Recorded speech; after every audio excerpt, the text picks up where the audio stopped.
والصلاة والسلام على رسول الله وعلى آله وصحبه أجمعين أما بعد فأعوذ بالله من الشيطان الرجيم بسم الله الرحمن الرحيم رب اشرح لي صدري ويسر لي أمري واحلل عقدة من لساني يفقهوا قولي.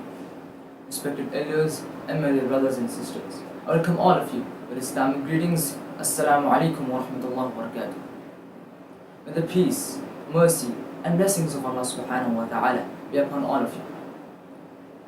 It is a great opportunity for me to present some views on the topic, the Muslim youth. All praises and thanks are due to Allah, and peace and blessings be upon His Messenger. We praise Him and seek His help and forgiveness. Whomsoever Allah guides cannot be led astray, and whomsoever Allah leads astray cannot be guided. I bear witness that there is no God but Allah, without partner or association. And I bear witness Muhammad sallallahu alayhi wa sallam is His last and His final messenger. Many thanks for your gathering. It emanates from a thoughtful heart. And we earnestly implore Allah Almighty to guide all human beings to the light of Islam and to grant Muslims insight to practice Islam in the best way. There is nothing more painful than seeing our youths growing up amidst an un-Islamic atmosphere, leading in some cases to Muslim youths losing their Islamic identity, their values and even their deen. Although most of us strive to maintain our Islamic identity within our family, we sometimes overlook who our youths are associating with when they are outside the house or on the mobile phones and computer.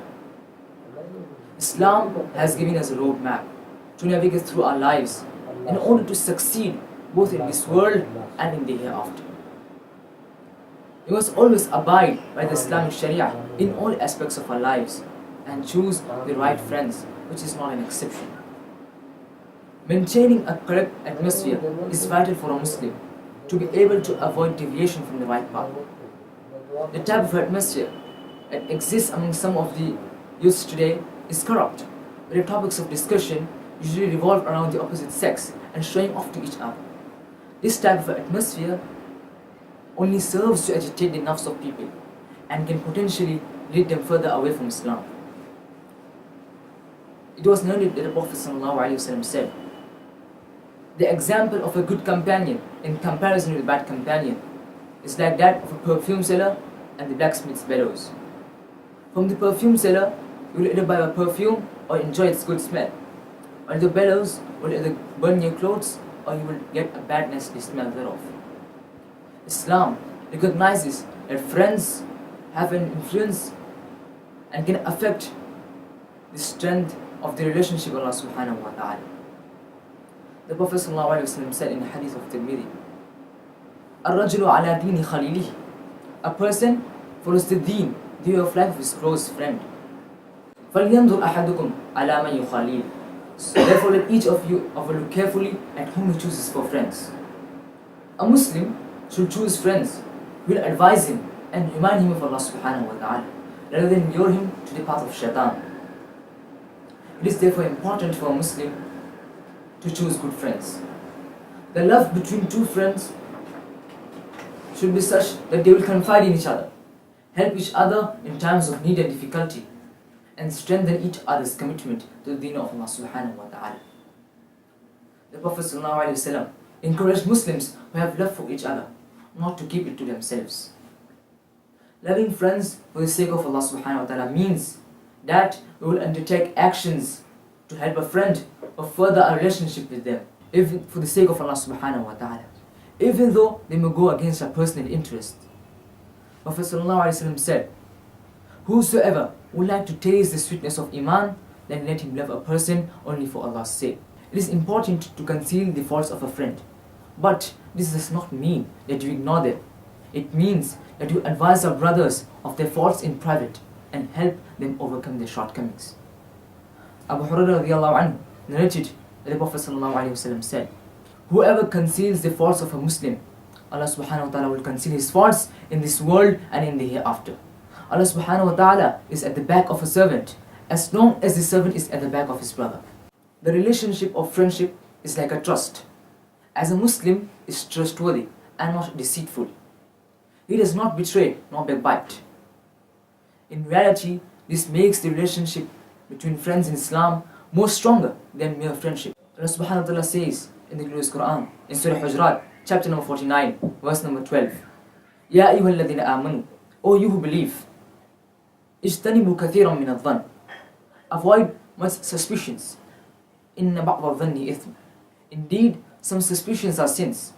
Wala tajassasu, and spy not. Wala yaghtab ba'dukum ba'da, not backbite one another. Ayuhibbu ahadukum an ya'kula lahma akhihi mayta, will anyone love to eat the flesh of his dead brother? فَكَرِهْتُمُ, you detest to it. وَاتَّقُوا اللَّهِ, and fear Allah. إِنَّ اللَّهَ تَوَّابٌ رَحِيمٌ, indeed Allah is relenting and merciful.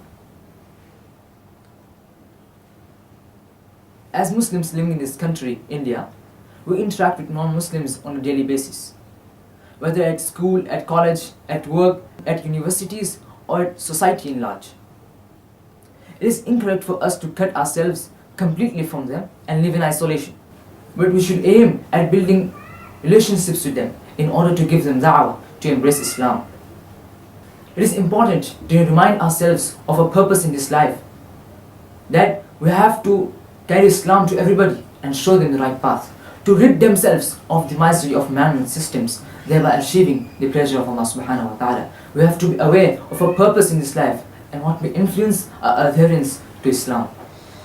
Allah subhanahu wa ta'ala mentions in the glorious Quran, in Surah Imran, chapter number 3, verse 118, Ya ayyuhalladhina amanu, O you who believe, do not take for intimate friends among others other than your own people. They do not fall short of inflicting loss upon you. They love what distresses you. Vehement hatred has already appeared from out of their mouths, and what their breasts conceal is greater still. And we have made the communications clear to you if you understand. Whilst we were young, we had the potential to follow Islam by advancing our understanding and carrying Islam to others. Youth doesn't last forever, so we must make good use of it before it is gone. We have to ensure that we follow the footsteps of the great Muslim youths of the past, who were luminaries of humanity. Let us remember the words of Prophet Muhammad ﷺ, narrated in the Hadith of Tirmidhi. Value 5 things before 5 other things. Youth before old age, health before sickness, affluence before poverty, leisure before becoming too busy, and life before death. We have to realize that there will be no hope, no reform until we reform ourselves, unless we dig in our heels and open our eyes and realize that the mass media we have been observing today is doing nothing but promoting the world views of the corporations that own them. That real knowledge of a subject comes from witnessing things for yourself and embarking upon your own path of discovery. And the most profound lesson that I learned was from the glorious Quran, from Surah Ar-Ra'd, chapter number 13, verse number 11. Truly, God does not change the condition of a people until they change what is in themselves. So my dear brothers, change is long overdue.